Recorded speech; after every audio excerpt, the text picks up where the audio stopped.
In this video I'm going to show you how to hide your Instagram account and prevent others from finding you. So first, what you want to do is open up Instagram app. Once you're here, go to your profile, go to the hamburger menu and click on Settings and Privacy.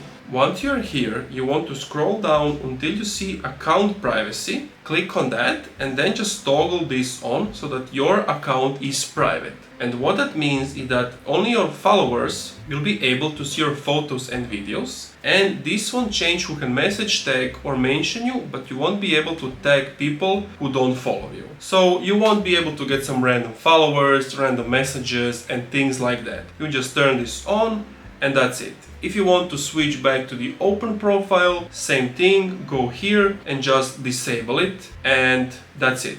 If this video helped you out, subscribe, like and leave a comment saying that this video helped me out. If it didn't, post your problems down below and I will do my best to fix it for you.